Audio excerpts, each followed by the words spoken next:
1 जुलाई 2024 से नया कानून लागू हो जाएगा पूरे भारत के अंदर, और जैसे ही ये कानून लागू होगा फिर कुछ मामलों में अपील होनी भी बंद हो जाएगी। यानी कि कोर्ट का जो फैसला होगा वो अंतिम फैसला होगा। आपको चाहे अच्छा लगे या फिर ना लगे, आप उसकी चाह के भी अपील नहीं कर सकेंगे। तो कौन से मैटर होने वाले हैं जिनकी अपील नहीं होगी, और क्या ये नए वाले रूल पुराने कानून के ऊपर भी लागू होंगे, यानी कि पहले जो मैटर चल रहे हैं क्या उनके ऊपर भी लागू होंगे या फिर नहीं होंगे, तो सारी बातें जानते हैं।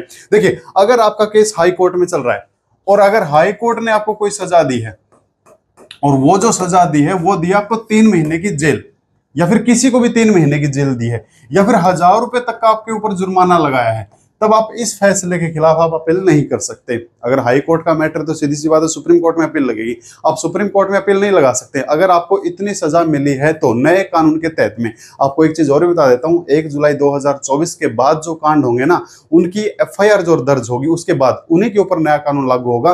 पहले वाले जो केस चल रहे हैं, पुराने केस जो चल रहे हैं, वो पुराने कानून के अकॉर्डिंग आगे प्रोसीड करेंगे। तो नया कानून तभी लागू होगा जब 1 जुलाई 2024 से कोई नया कांड होगा, उसके ऊपर जो एफआईआर बनेगी या फिर एनसीआर बनेगी, उसके ऊपर लागू होगा। और मैं आपको चेंजिंग भी बता देता हूं। देखिए, आपने आईपीसी सुना होगा, इंडियन पिनल कोड, वो बन चुका है बीएनएस, भारतीय न्याय संहिता। आपने सीआरपीसी सुना होगा, सीआर क्रिमिनल प्रोसीडिंग कोड, अब ये बन चुका है बीएनएसएस, भारतीय नागरिक सुरक्षा संहिता। आपने एविडेंस एक्ट सुना होगा कि हाँ भाई एविडेंस एक्ट, कोर्ट में कैसे एविडेंस लिए जाते हैं, तो ये बन चुका है बीएसए, भारतीय साक्ष्य अधिनियम। ये तीनों 2023 के मॉडल हैं, और ये जो थे ये 1860 का मॉडल था, ये 1973 का मॉडल था, ये 1872 का मॉडल था।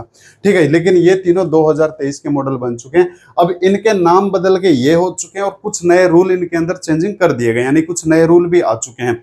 तो अगर आप सोच रहे हैं कि कौन सा कानून क्या है, तो आप ये सोच ले कि हाँ बीएनएस की कोई धारा, मतलब वो आईपीसी की धारा होगी। भाई बीएनएसएस का अगर जिक्र है तो सीआरपीसी का कहीं पे कहीं जिक्र है, लेकिन इसके अंदर कुछ नए रूल डाले गए हैं, इनके अंदर कुछ रूल को घटाया भी गया, जैसे अभी बता भी रहा हूँ। तो अगर हाई कोर्ट ने इतनी सजा दी है ना, आप उसके अपील चाह के भी नहीं कर पाएंगे। इसके अलावा लेकिन अगर आपका मैटर सेशन कोर्ट में चल रहा हो, किसी भी सेशन कोर्ट में चल रहा हो, ये जो कानून है ये पूरे भारत पे लागू हो जाएगा भाई। अगर आपकी बिहार की सेशन कोर्ट है, महाराष्ट्र की सेशन कोर्ट है, आपकी कोई चेन्नई की सेशन कोर्ट है, हरियाणा पंजाब की कोई भी आपकी सेशन कोर्ट है, अगर वो आपको 3 महीने तक की सजा देती है या 200 रुपए तक का अगर आपके ऊपर जुर्माना लगाती है किसी भी केस में, तो आप चाह के भी उसकी अपील अब नहीं कर पाएंगे। अगर आपने सोचा कि यार मैं तो ऊपर वाली कोर्ट में जाऊंगा, यार मेरे साथ तो अन्याय हुआ है, गलत हुआ है, तो ये चीजें जो है वो आपको हंसते हंसते भोगनी पड़ेगी, आप इसके खिलाफ अपील नहीं कर सकते हैं। लेकिन अगर आपका मैटर और भी नीचे वाली कोर्ट में चल रहा हो, यानी कि किसी फर्स्ट क्लास किसी मजिस्ट्रेट कोर्ट के पास अगर आपका मैटर चल रहा हो, और ऐसे में अगर वो कोर्ट आपको 200 रुपए तक का जुर्माना लगाती है, तब ऐसे केस में आप उसकी अपील भी कहीं पे भी नहीं कर पाएंगे। देखिए, बात 200 की नहीं है, आपको लगा कि यार 200 रुपए तो कोई खास बात नहीं है, कोर्ट में पहुंचाने वाला टेम्पो वाला ले लेता है 200 से ज्यादा रुपए। बात 200 की नहीं है, बात ये है अगर हम एक बार गिल्टी हो जाते हैं किसी भी, हम पूरे इंडिया के अंदर अगर किसी केस के अंदर एक बार गिल्टी हो जाते हैं, तो फर्स्ट टाइम भले ही हमको 100-200 रुपए की सजा लगी है, लेकिन नेक्स्ट टाइम हमको 6 महीने की जेल होती है। ये रूल है कि अगर कोई भी इंसान एक बार जेल काट चुका है, चाहे उस या फिर कोई भी उसको सजा मिली, तो दूसरी बार जो सजा होगी या तो डबल मिलेगी या फिर जो प्रावधान बताए उसके अकॉर्डिंग मिलेगी। तो हम एक बार गिल्टी क्यों हो भाई, हमारा रिकॉर्ड क्यों हो सरकार के पास, जेल के पास, कोर्ट के पास। तो ये जो चीजें खासकर जैसे सरकारी नौकरी होगी, तो हमको गिल्टी नहीं होना, बात चाहे 1 रुपए की हो, चाहे 1 करोड़ की हो, चाहे 1 दिन की जेल हो, चाहे 100 दिन की जेल हो। तो इन केस में हम क्या नहीं कर सकते, अपील नहीं कर सकते। इसके अलावा और भी काफी सारी चीजें हैं, और काफी सारी चीजें ऐसी हैं जिन लोगों की अपने पड़ोसी के साथ नहीं बनती है, पड़ोसी के साथ नहीं बनती। अब पड़ोसी के साथ क्यों नहीं बनती है, पड़ोसी कहीं ना कहीं उसको दिक्कत कर रहा होगा, न्यूसेंस कर रहा होगा। किसी ने घर के आगे गाड़ी खड़ी कर दी, ठीक है, किसी ने अपनी भैंस उसके घर के आगे बांध दी, ठीक है, कोई अब सारा दिन कुत्ते को भुगवाता रहता है, ठीक है, या कोई गंदगी डालता रहता है, कोई सारा दिन अपना कोई साउंड हाई फाई बजाता है, ठीक है, कोई डीजे वीजे ऐसे टीवी की ऊंची आवाज करके। तो किसी भी तरीके से अगर आपका पड़ोसी आपसे खुश नहीं है, और अगर आपके पड़ोसी ने आपको आपकी शिकायत कर दी अपने नजदीकी एसडीएम के पास में, और उस एसडीएम ने अगर कार्रवाई की है, एक सेक्शन है बीएनएसएस, भारतीय नागरिक सुरक्षा संहिता 160 के तहत, अगर उसने कार्रवाई कर दी एसडीएम ने, तो उसकी कार्रवाई के खिलाफ भी आप क्या नहीं कर सकेंगे, कोई अपील नहीं कर सकेंगे। उसका मैटर जो होगा वो अंतिम माना जाएगा। अब वो क्या कार्रवाई कर सकता है, तो मामला जब्ती का है तो जब्ती का ऑर्डर दे सकता है। लाइक जैसे आप कोई ऐसे पड़ोसी हैं जो किसी पड़ोसी के कुत्ते से परेशान है, अब एसडीएम ने ऑर्डर दे दिया भाई उसके कुत्ते को जब्त कर लो, तो आप उसके चाह के भी आप अपील नहीं कर पाएंगे। ठीक है, आपने गली में गाड़ी खड़ी कर रखी है, किसी के घर के आगे खड़ी कर रखी है, एसडीएम ने ऑर्डर उठा लो, आपके घर में कोई ऐसा पेड़ है जो पड़ोसी को दिक्कत कर रहा है, न्यूसेंस कर रहा है, पड़ोसी को डर लग रहा है कहीं वो पेड़ गिर के उसके घर पे आके गिर जाए, उसका घर धड़ाम से नीचे गिर जाए, तो पेड़ को कटवा सकता है। तो उसका जो फैसला होगा वो अंतिम फैसला होगा। या फिर किसी भी तरह का कोई भी ऐसा न्यूसेंस है, पड़ोसी ने अगर आपकी शिकायत की है, एसडीएम ने अगर इस सेक्शन के तहत में कर दी कार्रवाई, तो वो फैसला क्या माना जाएगा? अंतिम फैसला माना जाएगा। और ये जो चीजें हैं ये बताई जाती है, एक सेक्शन होता है BNSS सेक्शन 417 के तहत में क्या होगा? फैसला जो होगा वो अंतिम मान लिया जाएगा। ठीक है जी। इसके अलावा और भी काफी सारी चीजें ये है कि अगर आपने किसी मैटर में समझौता किया है, कोर्ट में बैठ के राजीनामा किया है, राजीनामा बोल देते हैं ना, राजीनामा किया अगर आपने किसी भी मैटर में राजीनामा बोलते हैं ना, जो भी बोलते हैं, ठीक है, यानी कि आपने समझौता किया है, अपना राजीनामा किया है, फिर कुछ जगह राजीनामा बोल देते हैं, कुछ जगह राजीनामा बोल देते हैं।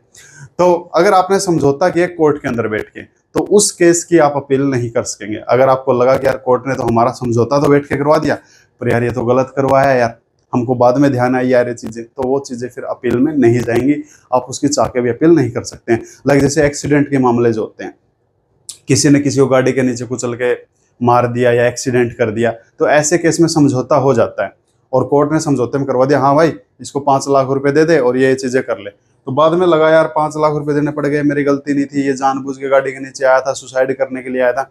अगर आपने खुद अपनी मर्जी से समझौता किया है तो फिर आप कहीं पे भी उसकी क्या नहीं कर सकते? अपील नहीं लगा सकते।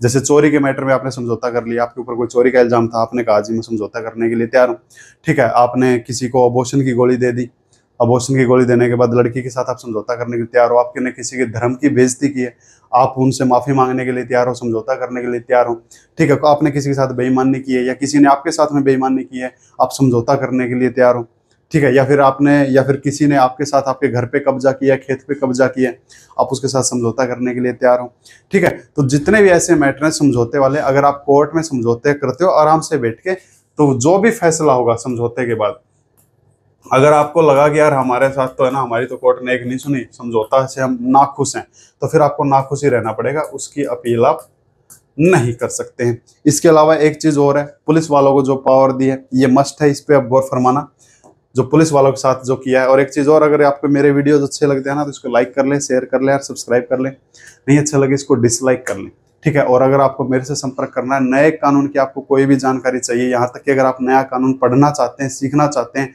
एग्जाम के पॉइंट ऑफ व्यू से अगर आप मेरे से सीखना चाहते हैं, तो वो मेरा कंप्लीट आपको मिल जाएगा, आपको डिस्क्रिप्शन में लिंक मिल जाएगा करेंटिव ऐप का, वहाँ से आप करेंटिव ऐप डाउनलोड करके आपको कंप्लीट कानून मैंने पढ़ा रखे हैं, तीनों के तीनों जो नए कानून है ये मेरे को पढ़ा ये मैंने दिसंबर 2023 में पढ़ा दिए थे, 6 महीने से ज़्यादा हो गया होगा, तो सारे मैं पढ़ा चुका हूँ। जिसको अच्छे से पढ़ना है, अच्छे से समझना है, ऐसे मेरी लैंग्वेज में, देसी लैंग्वेज में अगर उनको सीखना है, वहाँ से उसको डाउनलोड करके आप सीख सकते हैं, अपना स्टार्ट कर सकते हैं। इसके अलावा अगर आपको कोई और कानून सीखना है, जैसे दहेज का कानून सीखना है, घरेलू हिंसा कानून सीखना है, NDPS सीखना है, आपको मोटर व्हीकल एक्ट सीखना है, तो वहाँ पे मैंने सारा मेरे तरीके से करवाया है, वहाँ से आप जाके सीख सकते हैं। एक चीज और बता देता हूँ, पुलिस वालों को एक पावर दे दी, पुलिस वालों एक नई धारा जोड़ दी, धारा का नाम भी बता देता हूँ, BNSS, एक सेक्शन है 107।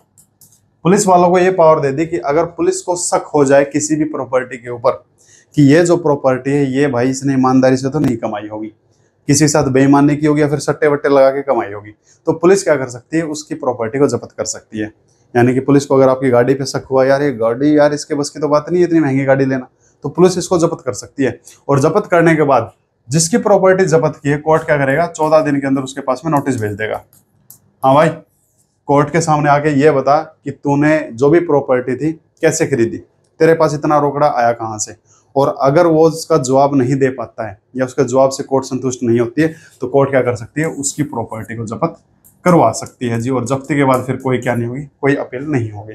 तो ऐसे मैटर में ये पुलिस के पास ये नया सेक्शन जोड़ दिया 107, पुलिस के पास में भी एक्स्ट्रा पावर दे दिया, पुलिस अब प्रॉपर्टी उठा सकती है। पुलिस को लगा कि यार इसके पास आईफोन है, यार खाने के दाने नहीं, इसके पास आईफोन कहाँ से आया, तो कुछ ना कुछ सट्टे वट्टे लगा के लाया होगा यार, है ना। कई बार हो जाता है ना कि शकल से तो इंसान नहीं लगता कि अमीर है, पर उसके पास जो प्रोडक्ट दिखे, कुछ लोग ऐसे भी है जो अपना सोना चांदी अच्छा खासा गहने पहन के चलते हैं, तो भाई ऐसे क्या तेरे को अलादीन की गुफा हाथ लगी, तो इतना खजाना हाथ आ गया। तो पुलिस अब किसी को भी किसी की प्रॉपर्टी जब्त कर सकती है अगर उनको शक है, सक्केदार भी जब्त कर सकती है और 14 दिन के अंदर उसको कोर्ट में रिप्लाई देना पड़ेगा। नहीं दिया तो उसकी प्रॉपर्टी कोर्ट हमेशा के लिए जब्त करवा सकती है, जिसकी कोई अपील नहीं होगी। तो इन मैटर की अब अपील नहीं होने वाली। अब मैं आपको पुराने केस का बता देता हूँ। क्या पुराने केस में भी ऐसा है? देखो पुराने केस में भी ऐसा है। पुराने केस के अंदर क्या है, आप 1 जुलाई 2024 के बाद पुराने केसों की भी अपील नहीं कर पाएंगे। अब पुराने केस कौन से होंगे? तो वो होंगे अगर हाई कोर्ट ने सजा दी है, हाई कोर्ट ने सजा दी है और सजा कितनी दी है? 6 महीने की सजा दी है या फिर 1000 रुपए तक का जुर्माना लगाया है। पुराने केस का जिक्र है अब, यानी कि 1 जुलाई 2024 से पहले अगर हाई कोर्ट ने आपको सजा दी है जिसमें 6 महीने की सजा, उसकी आप अपील चाह के भी नहीं कर सकते हो। वही सेशन कोर्ट का अगर मैं जिक्र करूं तो सेशन कोर्ट ने अगर सजा दी है 3 महीने की या 1000 रुपए तक का फाइन, तो उसकी भी आप क्या नहीं कर सकते हो, उसकी 200 रुपए तक का फाइन है, माफी चाहूंगा 200 रुपए तक का फाइन है, उसकी भी आप चाह के अपील नहीं कर सकते हो पुराने केस वालों की।